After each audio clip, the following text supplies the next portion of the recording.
Now then, people, good evening and welcome back to the Just Joe Football Show. I don't know what's happened to Joe, but he's back now with us. Let me put me here so that people aren't like egg cupped. Welcome back to the Just Joe Football Show. It's time for another edition of The Final Word. And yeah, we have an amazing lineup tonight, as you can see from all the faces on the screen. We've got the two Irish boys, the two Leeds bros, Dilo and Darren. We've got everyone's favourite Italian in Andrea Russo. We've got Mr. Keep It Locked Lockie. We've got the beautiful Evie. And we've got, my namesake, Joe B from Blackburn. Yeah. Blackpool, sorry. I was going to say, I've never even been to Blackburn. Blackburn, okay, sorry. Blackpool. Hope everyone is doing well. Please do smash a like on the video. Subscribe to all these amazing content creators as well. And yeah, let's get into it. I tell you what, Evie, I'm going to come to you because you were at the game. So you can give us that, on the ground roving reporter view of yesterday's 2-0 win against Queen's Park Rangers. How was it for you, Evie? Did you buy yourself a new jumper? No, I've had this one ages. I just haven't worn it in ages. There you go. Yeah, it was tense. It was my first, maybe my second time in the West Stand. I'm usually up in the gods, and it was different. It was very difficult to get any sort of atmosphere going in the West Stand. They're quite reserved. I hadn't realised quite. If you were to tell me that was the family stand, I would have kind of said, "Oh yeah, well that makes sense." But no. Pay the top whack for them seats as well behind the dugout and stuff. They're well expensive. Yeah, don't I know it? Don't I know it? It was more difficult than it should have been. We dominated again, but didn't necessarily. I think people get maybe confused between dominated and kind of thrilled in terms of we dominate every statistic going and we won the game. So, we did actually put the cherry on the top and get the 3 points. But in terms of like thrilling, it wasn't particularly thrilling. The second half was better in terms of atmosphere. I think we all just kind of realized that we had to, instead of the team giving us something to cheer about, we had to make them work harder. Obviously, the first goal was the most stressful goal I think I've ever seen, because it took like 6 out of those 21 shots on target must literally have been that attempt on goal kind of thing. So, yeah, I think we made hard work of it. And the ref was shocking. He was being clapped and jeered sarcastically for most of the game because of some Byram's yellow card. Never a yellow card in a million years for that. Byram didn't have his greatest game, but that was probably to do with the fact that he was on a yellow card so early on in the game. But yeah, we got the job done. It was never going to be a thrilling game because at the end of the day, QPR are in the bottom 3 for a reason. They don't play good football. They don't convert their chances. So you can only play the team in front of you. That's what I will say in terms of defending the style of football, in terms of it's not going to be an exciting game if you're playing defense against attack all of the time. So yeah, we got the job done. Let's just move on. Yeah, Dilo, I'll come to you, mate, because I sort of tend to agree with Evie in that I thought I was just tired yesterday, but I slept on it and I woke up and I watched it back and I just thought, I think this was the first time for me this season, and correct me if I'm wrong, that I was sort of bored even though we won. And I've sort of come to this, well, it was on Twitter and I read it and I thought there's something in it. It's also like we have to sacrifice the aesthetics and how good it looks and how enjoyable it is for just getting points. Because all the metrics, sorry, Jesse, but people keep calling me Jesse for saying it, but all the metrics are showing that Leeds United are far and away dominating the league. So, yeah, I mean, it was a bit boring, wasn't it, Dilo? Even though it was nervy, it still felt boring, man. Yeah, no, it was from me and Darren were at his son's christening, so I was watching it on my phone, kind of drips and drabs, and I could feel myself, you know, going up to the bar and getting another point because I wasn't really getting into it, if that makes sense, you know. But overall, like it's gonna happen throughout the season. Leeds they're not gonna win pretty. It's gonna be boring. But for me, I just think getting the 3 points was the main thing. In terms of QPR, exactly what Evie said. They don't play great football. Leeds could have came out there and bashed them more than what we should have done. But 3 points is 3 points. You don't have to win them pretty, you know. I'm kind of delighted we scored Bogle's goal. It was probably the best goal I've ever seen, if that makes sense. So yeah, and then my man Pirro scoring again. So I'm just overall happy with the 3 points. Delighted it's an international break. We go from there. But I have to agree, it was definitely a boring game to watch, especially the second half.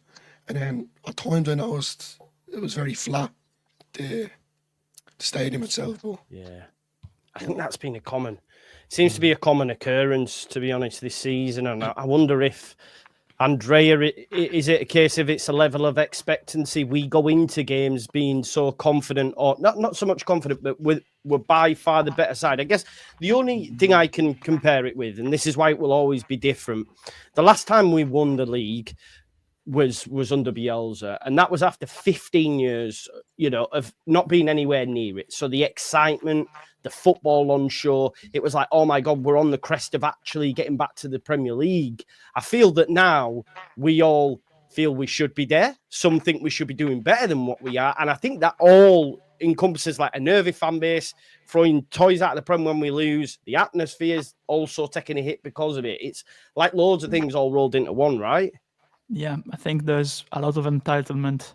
I think it's because we're Leeds. We think we can win. We have to win every game.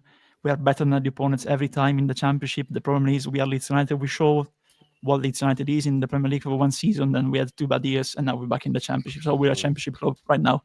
It's plain and simple. And I think the crowd needs to understand that. We need to push the players, push the team to get there when we want to be. Because we seen last season that just being Leeds United, just having a very good squad for the league doesn't automatically bring you to the Premier League. And I think it's a mix of expectancy, a mix of a little bit of entitlement, like I said, but also, you know, a disconnect probably from a certain part or a big part, I think, right now of the fan base towards the type of football we're playing. Because, okay, we're getting points, but we are a strange team to watch. I have to say this. We are a strange team because we're like one of those Disney princesses, you know, with full of qualities, very nice looking, you know, but we look too much ourselves in the mirror. Which one? I don't know. One of them, any one of them. I don't know. You can't just throw all Disney princesses under the bus there. Yeah, Cinderella, for example. Well, the Brave, the last from Brave. She's the hardcore one. Princess Fiona. That's Leeds. Yeah, sure. One of them. No, we are full of qualities, full of good players, but too much. We just look too much of at the mirror, you know, much in the mirror. Because yesterday, if you look at that, we dominated the ball possession. We were good. We got to the final third many times. But once we got there, we weren't much clinical, you know, because we had chances, but we missed a lot of chances. And in the end, they had the chance before the goal of Pirro to equalize. And they wouldn't have robbed anything from us because we were open twice during the game. They had 2/3 big chances, you know, with Celler, especially the Slovenian. And if imagine it ended 1-1, they wouldn't have robbed nothing from the game, honestly, because we let them have 3 big chances. And we didn't capitalize. We didn't convert before during the game, especially in the first half. The chances that we had to wait till aggregate, you know, till how do you say that? Till 90 time. Yeah, at the time. Yeah, sorry. 90, yeah. Till at the time to get the second with Pirro. But in the second half, I don't think we played well in the second half. We played very well in the first. We were not clinical. Very good with the ball. I have to specify that. We were very good with the ball in the first half, but once we got into the box in the final third, too much passes, too much indecision. I think in the end, Aronson, he had that hit the bar, you know, that was very good. But other times, you know, he didn't pass the ball when he could have passed the ball to another player, you know. I think we still a car that needs to be oiled, you know. There needs to be fixed in certain parts of it, you know. But of course, the positive news are the 3 points. There's still time to improve, still time to get the substitution and the starting 11 too, because also the number 9 position, I think, is a big talking point because he changes a lot.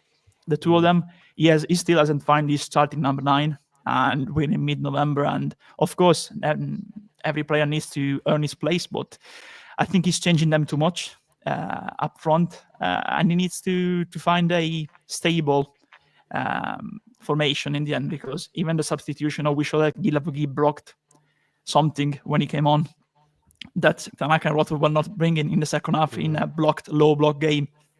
So I think Farke still, I'm sorry to say, is becoming like a leitmotiv, you know, like a repetition every time. Needs to get his substitution right because it's too late every time now. I think, Lockie, there's loads for us to unpack there, but just to come to you, like with the striker position, I do want to hone in on that because pre-match I was happy Joseph was in. The week before I was annoyed Pirro was in. He scores. Joseph starts. He doesn't score. Pirro comes off the bench. He scores, and then I'm at the end of the game going, I still am none the wiser what we do, because I feel that Joseph, although wasn't massively involved, he did a hell of a lot of running. I think, basically, if you'd have played Pirro, I don't know if we'd have looked any different until the sub happened. Do you see what I'm saying? I hope that's making sense to you. Whoever's starting doesn't seem to be doing enough, and then, you know, we change it, and then it either works or it doesn't work, if that makes sense. Yeah, it's a little bit of... Yeah, I know what you mean. Yeah, it's a little bit of a conundrum, really. I'm kind of in the position where I don't really care who starts, because I know exactly what I'm going to get from each of them. Do you know what I mean? So if Pirro scores, I'm going, right, it's going to be one of them games. He's going to frustrate me a bit, but I know he might get a goal. As Matteo Joseph starts, I know then defender's going to have a nightmare. You know, he's going to run the channels and all that stuff and come deep and use his body well type thing. But there's no consistency for me in that role. And as Andrea said, it's changing almost every week. For a manager, it's good to have competition every week, but a manager wants a settled player in that position. He wants a player who goes, this is my A answer, and this is my B answer. The B answer is there to push the A answer, right? That shouldn't be week in, week out changing. That's not great. You need a settled one. Maybe in the Premier League, it's different because there's more competition, different games. Yeah. But in the Championship, you need a striker you trust. We clearly know Pirro will score for fun, and he's proven that. We know what Joseph can bring as well. It's a combination of both, ideally, that you're looking for. And I know people say them strikers don't exist. They do, just not as they've not played at a level that's going to cost you 40, 50 million. There's people in leagues below us, maybe, or in other leagues, you know, like players like Tanaka, you know, we've got for 3 million. There's players that are good that you can get. I know Andrea knows a few we spoke about in the chat a few months ago with him, but there is strikers out there that can do that. So the fact that he's changing it every week shows that the manager's not even fully... He's probably frustrated with the situation. I think an ideal situation for him is either Joe Pirro changes the way he is, which he's not going to do. That's his body. That's what he's like. Or Matteo Joseph becomes clinical, which he probably can do. It's probably easier than Pirro changing. He didn't have any chances yesterday, I don't think, Joseph, did he? Who, Joseph? Yeah. Well, no. I suppose he had the strike before Solomon, before... Bogle there's put moments, it in. Though, yeah. There's moments as well. But even Pirro doesn't get service, but any half chance. That goal he scored, brilliant, wasn't it? So calm.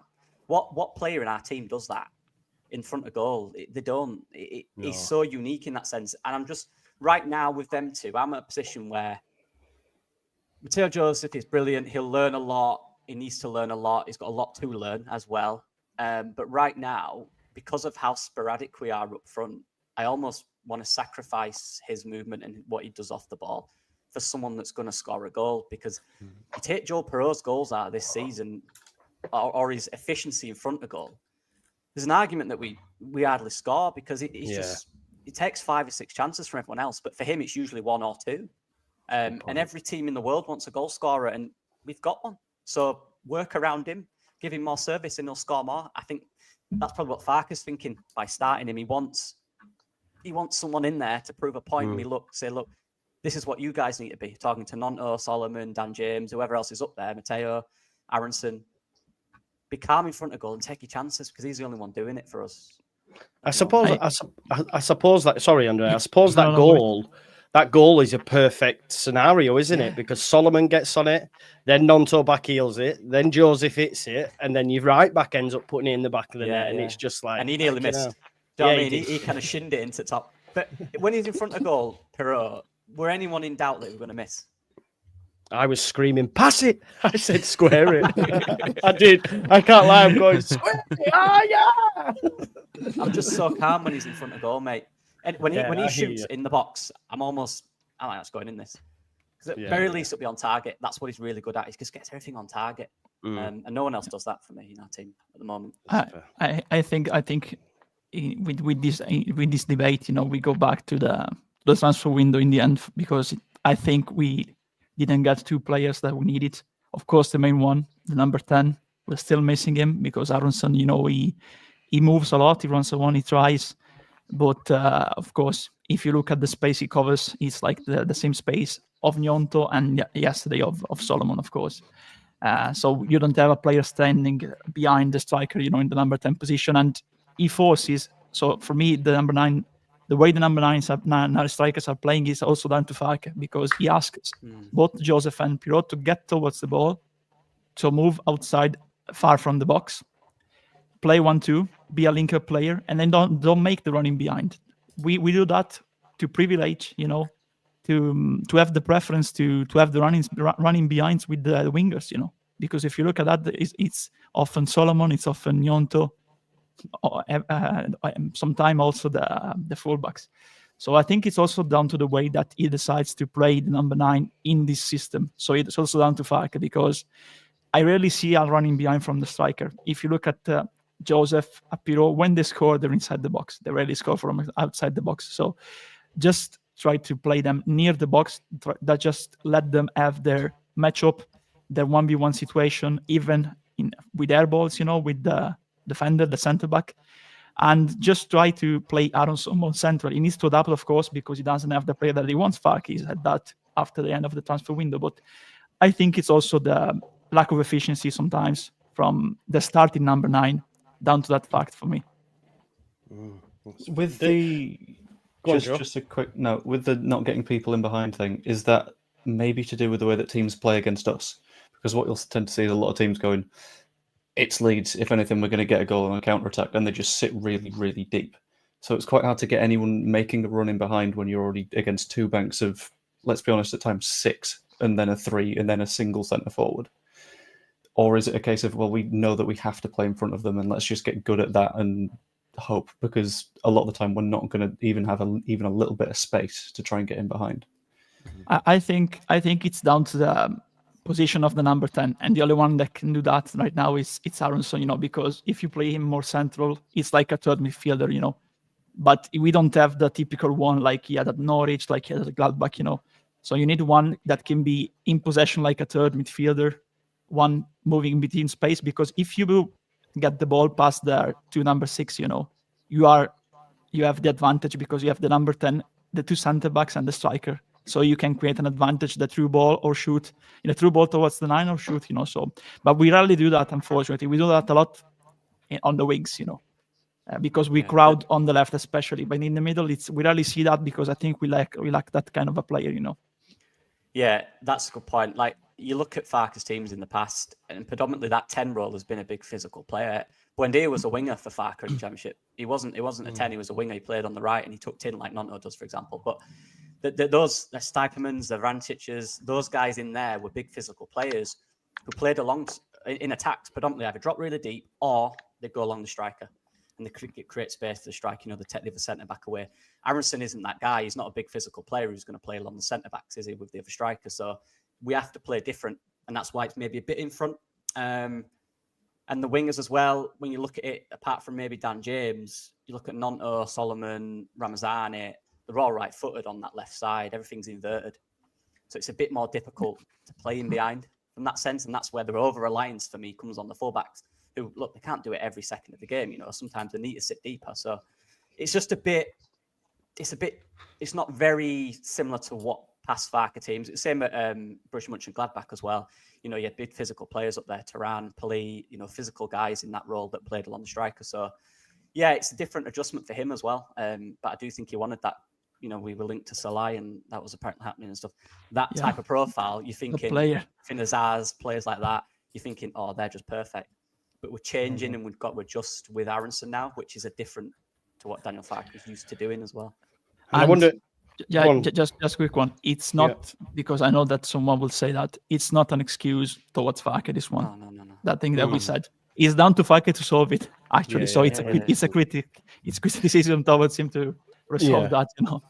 And I think obviously, and that's maybe why Pirro, he tried to mould him into that 10 last season and has sort of realised that's not going to happen. And on Aronson, you are right. I think Farke's aware about him going out to the left because he spoke in a press conference when asked by Popey about him. He's normally played on the wing. He operates out there, and I'm trying to get him to stay more central, I guess, at times. And obviously, he did have that strike that hits the crossbar. Darren, I mean, I guess we've done the striker position to a death there. What were any key call-outs that you saw yesterday, mate, from the game? It was kind of fairly typical of us. Good in the first half, and then the second half just turned boring again. And that's obviously the disappointing thing. I thought QPR were poor, and for us to give up the chances that we did against them, I think that's probably the most disappointing thing for me, that we never really put the game to bed against them. Rotwell and Tanaka in the first half were good. The second half, I don't think they were good. I think the levels kind of dropped, and Gilavogi came on and kind of upped it a little bit. And I think we need that. We need that kind of rotation now. Again, it was 3 games in 8 days as well. You just need that rotation as well. I think the international break, and I know we all hate it, but I think it's probably coming at a good time for Leeds, and hopefully have Ramazani back after the international break as well. Thought Solomon was good. We obviously seen a bit online about Solomon, the hate that he was getting as well. I don't think he was great, but I don't think he was bad either. I thought he was decent. If Boyerm isn't offside for that goal, we're all talking about Solomon scores, and we're talking about it in a different light. So yeah, I don't think it was not the best performance, but I think the main thing is 3 points, and then obviously the silver line is Sunderland dropped points as well, so it brings us closer to the top. But there's still levels for this team.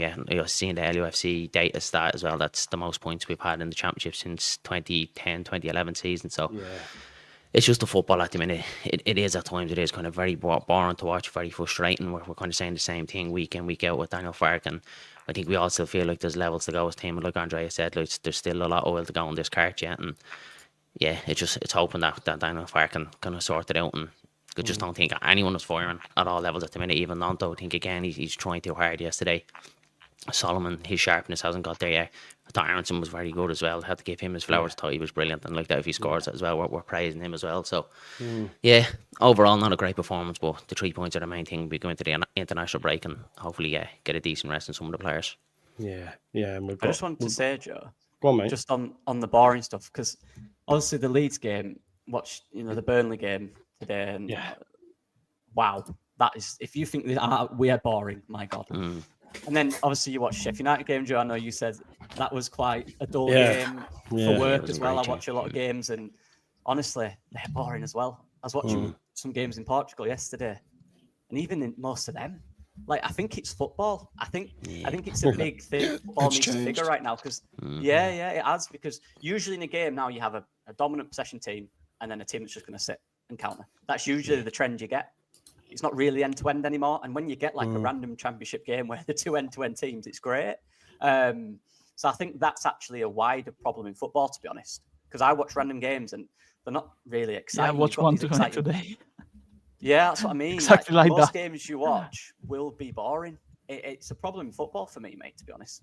As well as Leeds, obviously. I just think wider range as well. I think it needs to change a little bit, to be honest. Do you also think that had we gone from no Bielsa to Jesse Marsh and everything like that, this would be amazing. Exactly. Do you know what I mean? If Bielsa didn't exist, then he's ruined it, hasn't he? He's ruined football. We're fine. Yeah, what a wanker.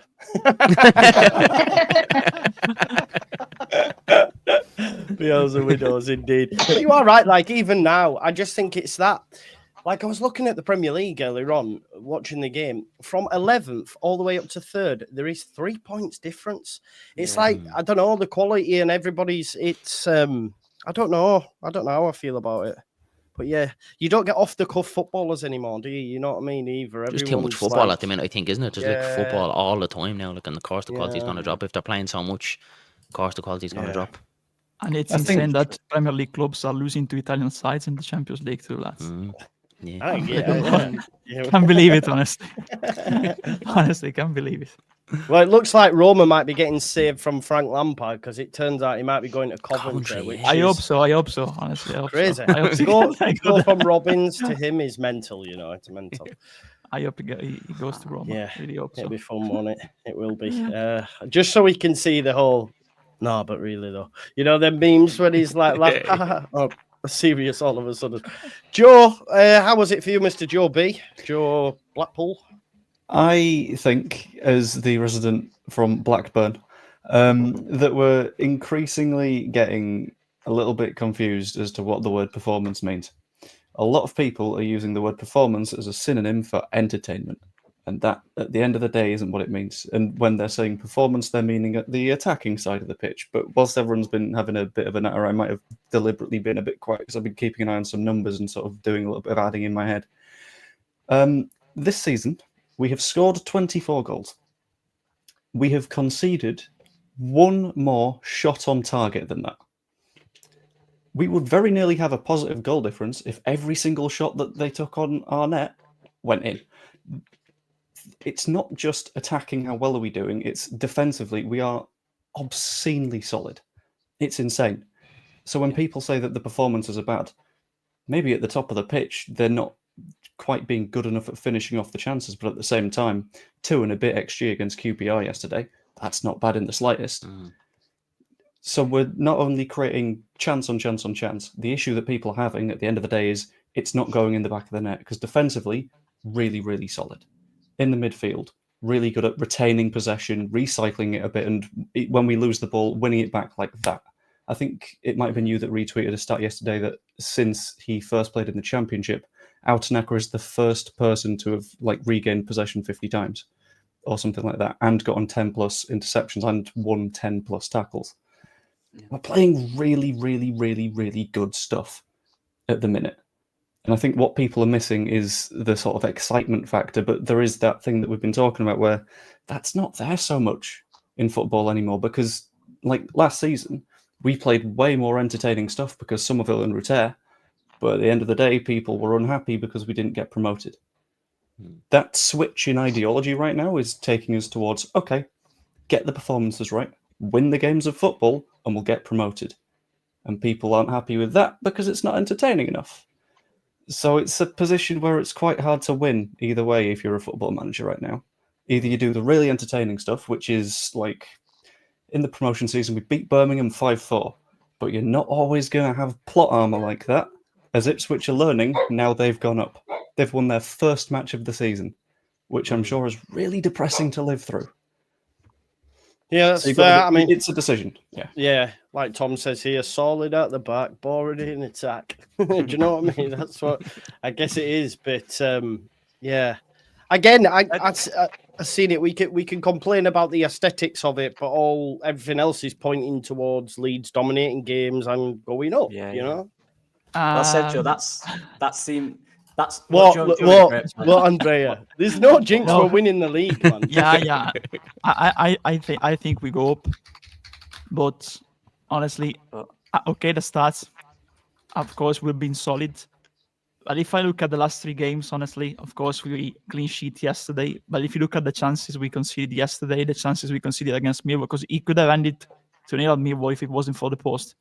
So I think we'll drop in a bit in terms of decisions at the back. Luckily, we didn't concede yesterday.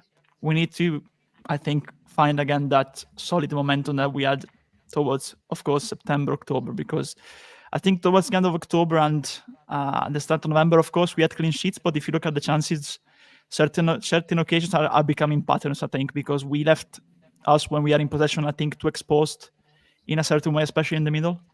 So if we manage to fix that, it's even more perfect than the stats tell. Because I think in the last 2 games, I think that we conceded in similar patterns, I think, in terms of chances that we allowed, I think when we do lose the ball in possession, I think that's where we massively miss.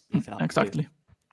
Even when he was playing, he weren't playing great for a certain period of the first bit. I know he got good eventually, but he was still doing his defensive work really. He's so good at covering, unbelievably good. And we do miss him in that sense. And Andre is right. But I also agree with what Joe said. If we go up this season, it will be because of our shape off the ball, I think it's really good. I know there is, you are right, Andre, they did get more chances. Millwall, they hit the bar, didn't they, and stuff. But generally speaking, as a whole this year, the one consistent has been the back. Absolutely. The shape, actually, just the whole shape off the ball, I think is really good. It is right that when we do lose it, that the first kind of 5 seconds after we lose it is the opportunity for the opposition to go at us. And if they get the passes right, they can kind of be in 2v2 at the back, which is a worry. But yeah, it's that fight between, as Joe said, performance and entertainment. From a coaching perspective, I can really appreciate the performances and what we're doing. But then as a fan, entertainment perspective, you can also appreciate that it is boring, you know? So I think, and the manager, I've said this a lot, when you're a Leeds United coach, you need to do what you do, obviously. But I think there's times in games where you've got to appreciate that they are annoyed because they do want to see more. They want to see aggression going forward, driving into wingers, taking the players on and all that. And that's football these days, I'm afraid. Fans have a bigger voice in that sense because you can see it on social media and stuff. So, but yeah, I think from Daniel Farke, he'll have that in mind, but he just wants to win as many as possible. And if he thinks the shape is more important than kind of the chances we get, he's going to be happy with that. We might not be all the time, but if it wins 2-0 and a quite comfortable 2-0, do you know what I mean? Doesn't matter, does it? Yeah. I think one thing as well is the fact that, obviously there's a big, or maybe not a big, but a loud section of the fan base that are Farke out, or, and they all come crawling out whenever we drop any form of points. But even when we win, all the well, exactly. It's still not good enough. Yeah. No. But when are we all going to realise that there's a group of grown men playing on that pitch who are all capable and who are all paid a ridiculous amount of money to entertain us? It's Daniel Farke's job to get Leeds United to promote, to get us promotion. But it's the players on the pitch that are there to provide the entertainment. You can be entertaining within a structure. Our conversion rate is 7.2%. We've created the most shots on goal in the league, and yet our conversion rate is 7.2%. The players aren't, we had 21 shots yesterday, and it took until the 95th minute to get that second goal. So that, Daniel Farke's system allows us to be solid at the back, but he then allows the front players to be creative, and if they're not willing to show themselves in their best possible 100%. light, then what else is Daniel Farke supposed to do? And I want to jump on that as well, Evie, because obviously this was what I retweeted yesterday. And when we talk about Farke and the system, and it can be a bit boring and all that sort of stuff. And Damar, this is where you're incorrect. And the reason I'll say sort of agree with where Evie comes from. Yeah, maybe it's not the most, but we have the most possession in the league. We have the most shots on target per game in the league. We have the most big chances created in the league. Yeah. Possession won in the final third, most in the league. Accurate passes, most in the league, which tells me that the system is working, because you wouldn't have all them metrics saying that if it wasn't. You don't do that by luck. We go into every game, and over the course of these 14, 15 games, we've created the biggest chances in the league. Like Evie said, so whose fault is it that they're not finding the back of the net? It's not Farke, because he's not the one putting it in the back of the net. I can go, say, for example, Sheffield United, they have one shot on target today. It goes in. Mm-hmm. If a chance drops to Hamer, for example, it goes in. I go back to last season, Adam Armstrong at Southampton. If it drops to him, it goes in. It goes in. And just again, to say it's luck, we're only 1 point better off, as has also just been mentioned by Darren, this is Leeds United's best ever start since 2010, 2011. So to say it's luck and we're only 1 point better off, who are we 1 point better off from? Farke last season, which coincidentally is our second best ever start in the Championship. So I'm not sure he's the problem here, because there's seasons where we started with 16 points after 15 games, 23. But 28 and 29, that's Farker. And if we started with 28 last season and got 90 points, like someone said the other day, and I can't remember who it was, I think it might have been Matty. Well, if we have the same season we did last year, we go up because we get 90 points. So there isn't an issue. Sorry, Fulham needs to improve to do that. I think that the big test will be that in the end, looking at recent times, Sorry. I'm just going to ask the chat a very quick yes/no question. Yes or no? Do we score enough goals right now to get promoted? And this one is for the chat because I've had a quick look at some numbers, so I'm going to wait for someone to pop in with a response. But if anyone is saying no and typing no and entering there we go. Thank you, Sterling. The promotion season, at this point in the season, we'd scored 17. 7 less goals than we've got this season. And we went up very comfortably. Yeah. So I don't... I still think though, I agree. I think we've got the second most in this league behind. Let me check. Yes, one less than Sunderland. Yeah, but I still think we could have more. That's my gripe this year. It should be more. We should be more comfortable, and that mostly is down to exactly that conversion rate. It's 7%. Did you say, Evie? That is bad. 7.2%. I don't know other teams, but I guarantee that's lower than a lot of them. And that is on the players, but I also agree there is times in games where you do look at the manager and you do look at, in games where you want a bit more. You want us to change the way we approach things, little things like that. That's on the manager as well to change it in game. I appreciate that.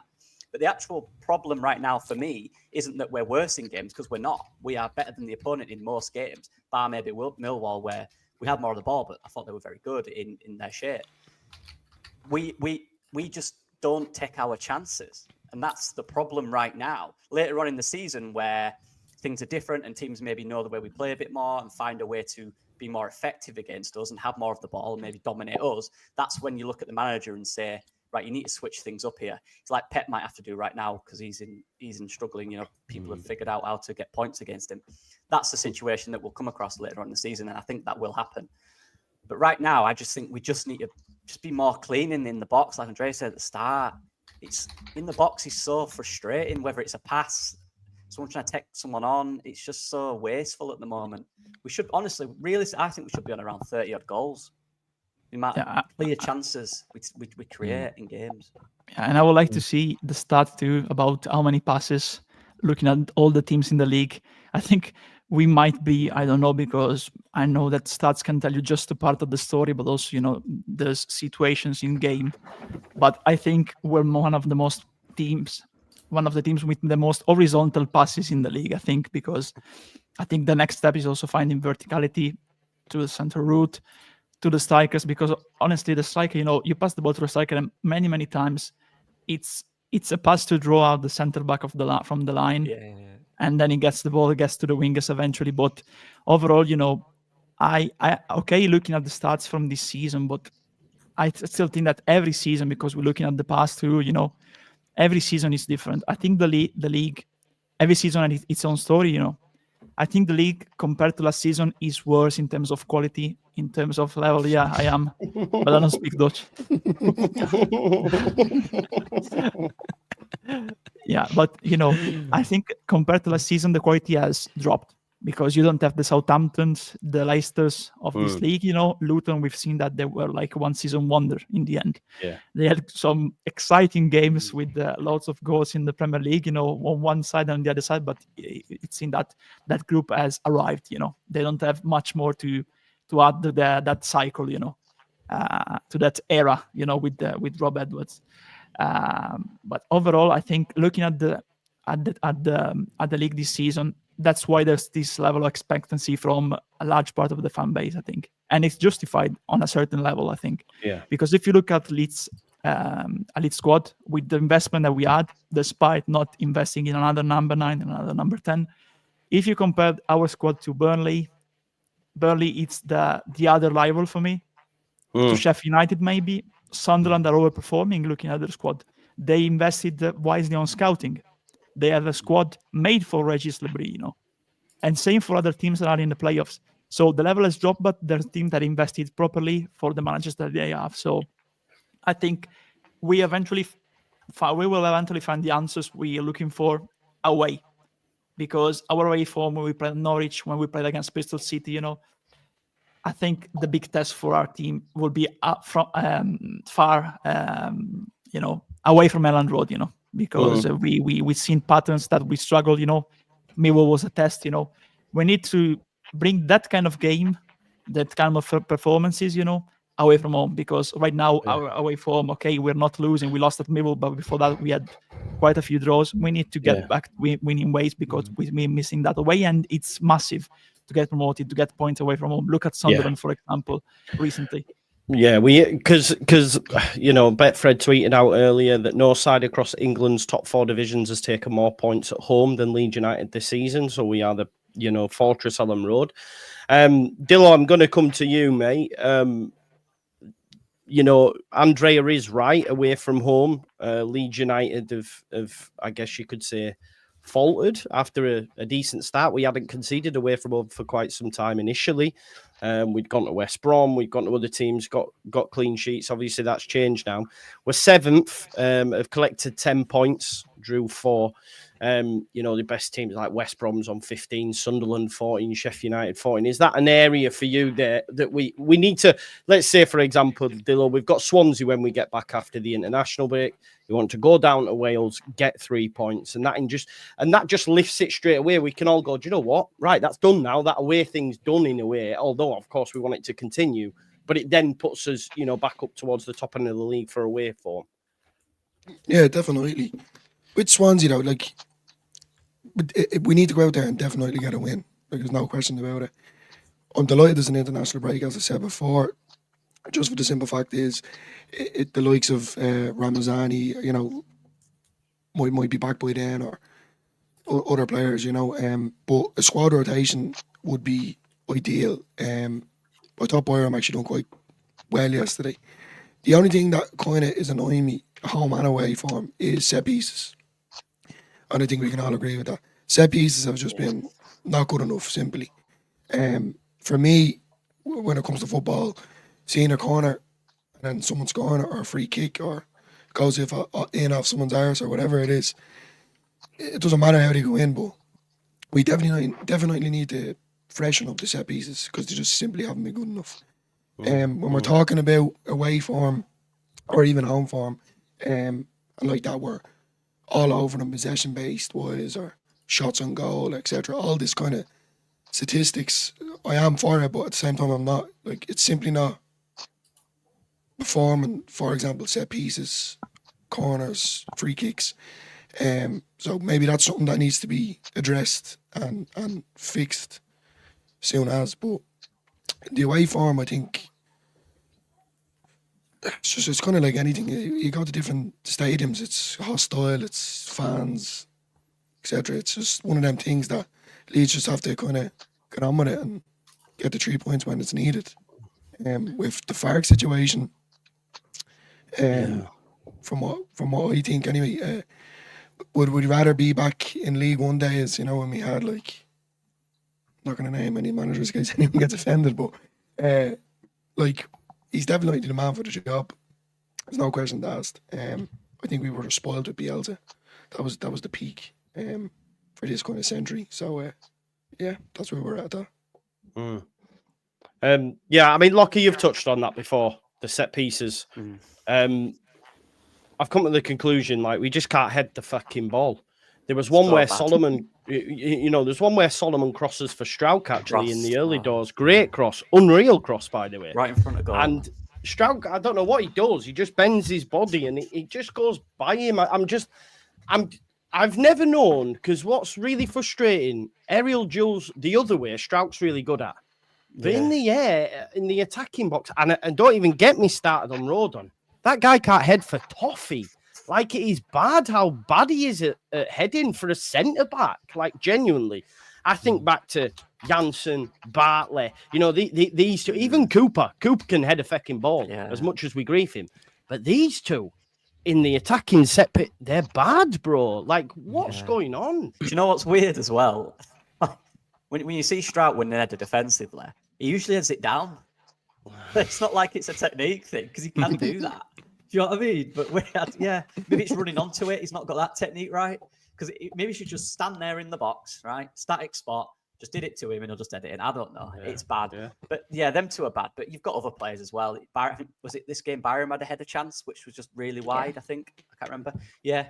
There's a few. And you look elsewhere, though. You're going Rothwell, no. Tanaka, no.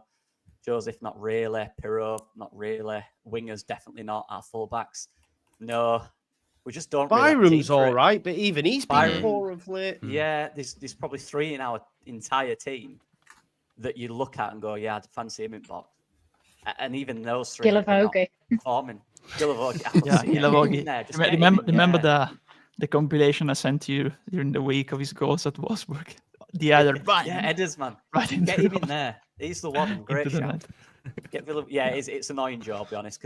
But like, sorry, just to jump in, Droopy. I don't know who you're talking to, bro, and you're being very like using expletives and that and calling people. Pack it in, mate. Otherwise, you'll be blocked, pal. All right. Sorry, go on, Lucky. The season's not started. It bloody feels like it started months ago. Oh, wait, it did. Yeah, I don't know. But you can say that, but you don't have to say knob. I think he's watching back, so he's probably going to pick this up 5 minutes after. I think he's watching it back. But if you're watching it now, bro, you can say that. Just don't say knob. There's no need, pal. Yeah. Go on, but it is a problem. It just is. Even looking at Burnley today, like they didn't score from them, but every time they got a corner, it looked dangerous. Do you know what I mean? Millwall against us. It is annoying that we. Would you sign Jake Cooper? I'd just sign him just for that. He was linked last season. He was linked last season. I know. Yeah, I'd just sign him. Yeah. Exactly. Go up and sign Jake Cooper. Yeah, bring him on for the last 15 every game. Exactly. Just play for corners last 15 minutes. Yeah, it's annoying me, mate. It annoys me every game, but it's whatever now, innit? We're just not good at them. It's mad. Actually, and you mentioned Byram. What we're thinking about Schmid cameo at the end? Because I think it was right. Well, I thought he was great. Like in the crowd, he got everybody going. He was brilliant. Farker doesn't seem as a fullback for me because every time he's come on, he's played as a winger, in an attacking role as a winger. Mm-hmm. I think he's not a winger. I think he's better midfield. He reminds me of Rico Lewis, who obviously plays fullback.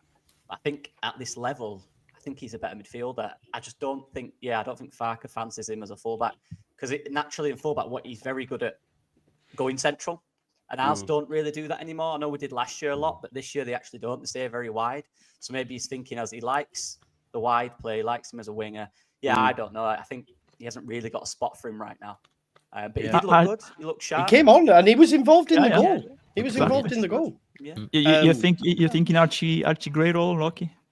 Like from the fullback then moving into midfield, you know? Because I know he's played fullback all his career, but he's never really... He's not a profile of a fullback. He's not a Bogeloffer, but you can tell he's a lot more comfortable in central spaces for me.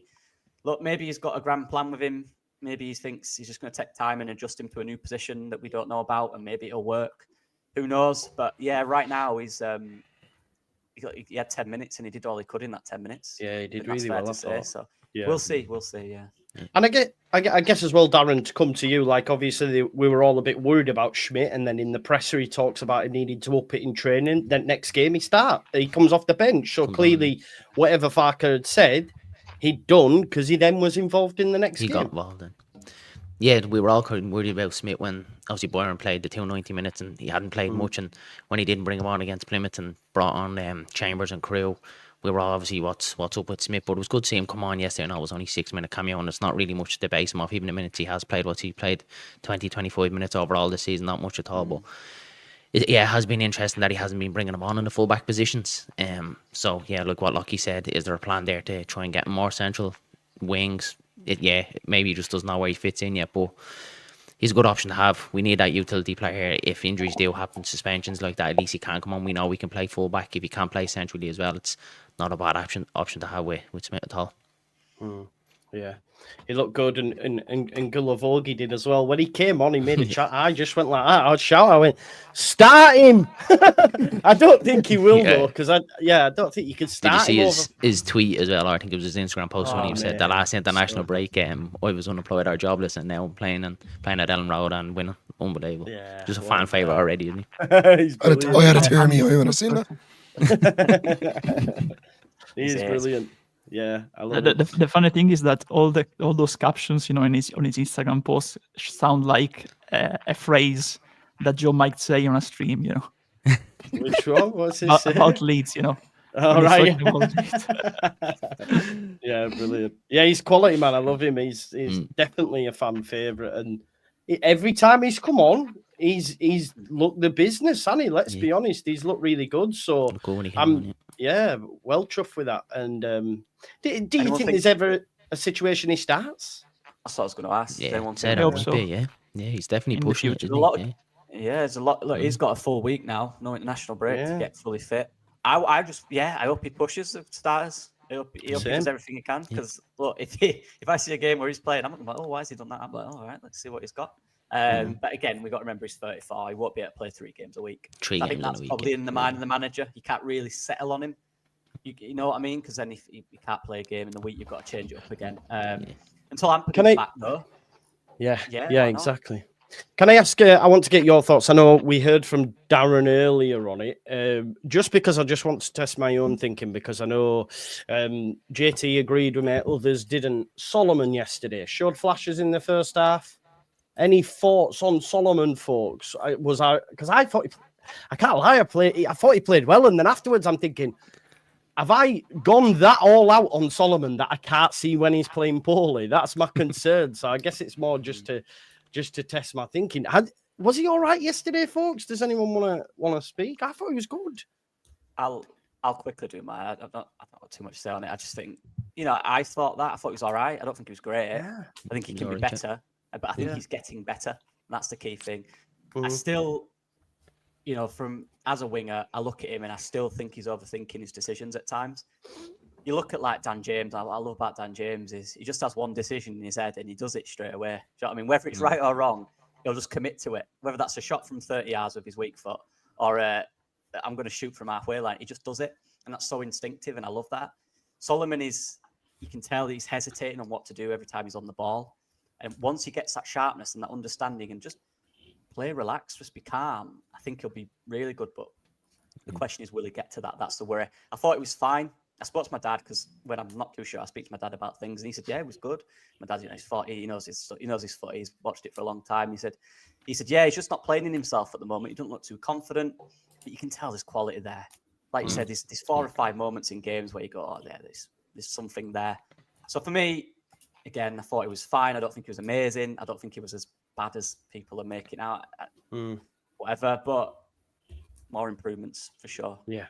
But I think the same for Nonto as well. I think he needs to get better for me. Yeah. There wasn't that synergy between him and Byram. I feel sorry for Solomon because since he's been back, he's played with Byram and Firpo. So like he hasn't had necessarily he's obviously getting minutes back in his leg, getting back up to match fitness, and then having to create a partnership with somebody who isn't Byram isn't a starter, no matter how good Byram is as a bench ops, and we wouldn't be playing him if Firpo was available. So he's having to create a relationship with also a right-footed person playing at left back. So the instinctive runs that come when you're playing with somebody who's a left-footed left back is completely different to when somebody's right-footed as well.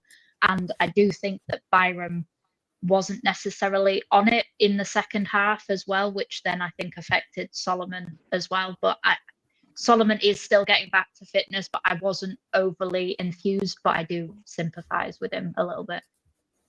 Yeah, I think we're seeing a player carrying an injury with him. He's trying to shake it off.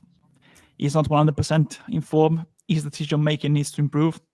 I think yesterday was certainly an improvement compared to the first cameos that he had after return from injury.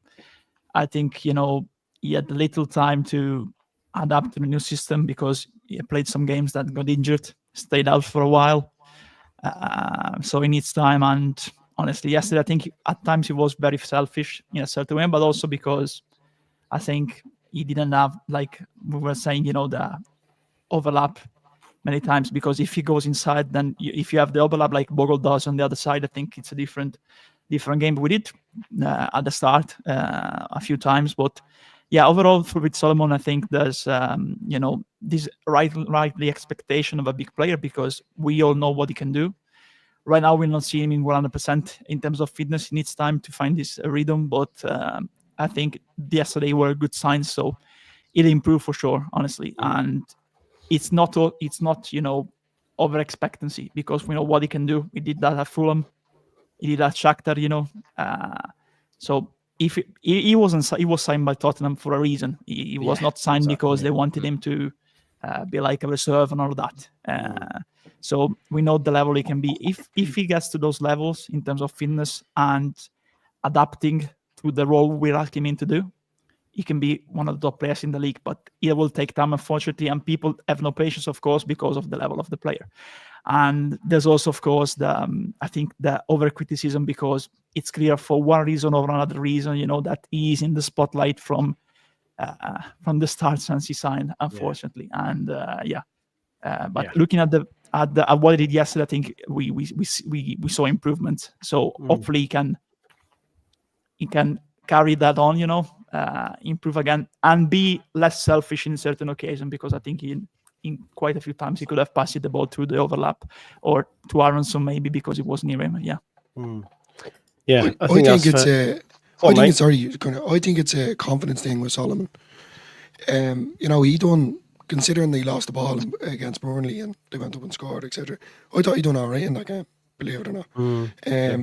So I genuinely think it's just a confidence with him. Like, at the end of the day, yeah, he's been loaned out to Leeds, but like, whether next season he's with Leeds or he's with Tottenham, like, this is a kind of a niggle in his career, and then obviously a back injury as well. Like, people would say being a little bit harsh, like a back injury is a serious thing. But as each game has gone on since he's back from injury, he has been getting better. He hasn't been up here, but he's definitely been tiptoeing his way up, if that makes sense. His confidence is definitely the key in that. And then, like that as well, as Andrea said, there's a lot of pressure coming in. A lot of fans were talking about him. Thought he was going to do major things. It's still very early on in the season. So you never know, lads. It could change, and hopefully it will, for his sake and for ours. 100%. Because if we get fully fit, firing Solomon, it can only improve Leeds United, right? Just seen this here as well. Just want to mention it. Johnny Cooper. This was 8 hours ago. Mine, but it's Leeds United are unbeaten in their last 61 Championship matches when scoring the first goal. The second longest run by a team in Championship history. So, just shows. Look, as bad as it's mad to think that we still criticising when you think of stuff like that. But of course, we want perfection. We want perfection. We want progress week on week, and hopefully we'll continue to do that. Leeds United, we're doing all right. We're doing all right. I still feel like, I think we can all agree, we still don't feel like we're out of second gear and we're third in the league and we're, 3 or 4 points off the top, whatever it is. Is it 2 now? Sorry? 2, yeah. 2. 2. So 2 points off the lead. And do you know what? The next 3, Sunderland have to go away to West Brom. Away to Millwall, potentially West Brom, and they also play Sheffield United, Sunderland in the next 3. So they've got some tough 3 games. Maybe the West Brom one might be wrong, but I know they're Millwall away, and I know they've got Sheffield United in that run. So, it could change. We've got Swansea, some more favourable fixtures. I think we play Blackburn and Middlesbrough, though. I'm worried about that Middlesbrough one because they are a good side when they're on it. But I think we're going to be all right. We're going to be all right, I think. Evie, because you're the rose in between multiple thorns here, I'm going to give you the final words. I want you to give us the final word. Give us some insight. What is today's final word? Bogle. There you go. Yeah. Fair play. Because I'll just go into it because final words. Final words. Yeah. Because I thought that it was a poor performance from him on Wednesday against Millwall. I thought it was probably his best performance in a Leeds shirt. He was brilliant. He was finding pockets of space. I wish we would cross the ball instead of it's like for as much as obviously this is how we get our stats up of how we get so many passes, but we seem to have to pass it to every person in order to get it from one side of the pitch to the other, instead of just cutting and doing, like diagonal ball over the top, because Bogle has been left unmarked so many times yesterday, and he could have been in, and he kept on, him and Nonto were working really well together, him more than Nonto, if I'm being honest. But yeah, I just thought he really deserves some flowers. Obviously, I know that he got the goal, but I thought he really deserved it, and that's probably he deserved that goal against Sheffield United. So I'm kind of glad that he got that goal yesterday. I thought he was really, really good. My man of the match. Yeah, I think a lot of us would agree with that. I think Bogle definitely was, and Aronson was up there as well. It's nice to have someone outside of Tanaka, maybe for a change, but yeah, he was good as well. I did miss this, so we'll go back to this. The gulf in the league is getting greater. Gone are the days teams can beat one another. The level is poor this year with Leeds and Pirot, Joseph dilemma. One scores, one presses. We need something in between. Yeah. If we could amalgamate the two, we'd be laughing, wouldn't we? Do you know what I mean? So, yeah. Maybe the amalgamation of them both is Paddy Bamford. Who knows? Could be Schmid. We don't know. I was staying very quiet there. Just remember that on for the Dominican Republic. Love that. Well, I think on that, we were on that bombshell that Bamford is Pirot and Joseph rolled into one. We will finish, but before we do, I want you to go check out Only Leeds Bros. Have you got your final pint tonight? Final point, yeah. Over with my imagine not being late. So yeah, we're with him now at 8:15. Yeah, so 8:15. There you go. So folks, going over and watch that on Imagine Not Being Leeds. We've got Andrea Russo, everyone's favourite Italian. Lockie Leeds, have you done some player ratings? Have you done some stuff? Yeah, I do a monthly review every month. Cool. I've done that. Yeah. Do you want to give us who's the highest rated, or do you not want to spoil the surprise? Strout. Yeah. Nice. Thank you very much. I appreciate it. Not you. Andrea will pass it on to his brother after the show. Evie, Discourse of a Peacock, have you done a vlog at all, or just a match reaction? What was? No, it was last minute getting the tickets on the day before, and it was very stressful trying to get there.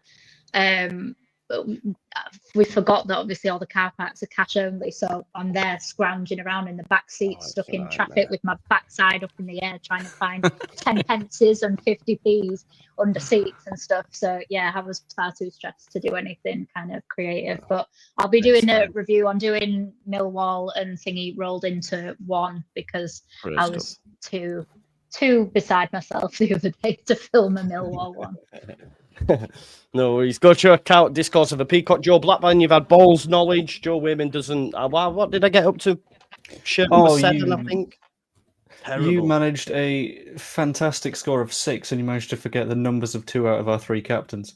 Yeah, really bad. Really bad. Yeah. Do you know what? I don't know if you've watched it, right? And I sat there going to John, and it's really bad, but I was like, all I've got in my head is 44 Gruev, and I couldn't get rid of it. I just couldn't get rid of the number 44 out of my head. Do you know what shocked? I watched it this evening. Do you know what shocked me? When you said Pirot 11. Yeah. Does he look like an 11 to you, Joe? Come on. No, but they're not like that anymore. I know he doesn't look like one, bro, but they're not like that anymore, are they? Numbers aren't like that anymore. I'll be number 11. No, you won't, mate. But numbers aren't like that anymore, bro. Are they? Number 11s are. Number 11s are. They're not, though. Wingers. Joe, you tell me, does this man look like an 11 to you? He looks stoned off his box, bro. Well, he's banging them in, so keep smoking it. Yeah, he does, yeah. Oh, Joe won it, didn't he? Joe win it? Thanks for the spoilers, but Sorry, yeah. no, Joe didn't win it. No, it's fine. Don't have to watch it now. This week it was Joe. Next week we'll find out, but I'm going to make sure it's another topic that you're not going to do too well at for that one. Yeah, don't worry. anything that was longer than 5 minutes ago, I just don't remember, Joe. So you'll be all right, mate. Do you know what I mean? You're all right. Oh, yeah. We'll do it right after the press conference, and we'll do a list of questions asked to Daniel Farker. Well, I'll write them down, so I'll be all right. I'll be able to cheat, mate. Right. We'll leave it there anyway. Listen, go check out these amazing channels. Thank you, everyone, for coming on. I'm having a couple of days off now. I'll be back like Wednesday or something. But yeah, go check out these amazing channels, and we shall see you in a bit. There is a small little outro just to remind you, and also the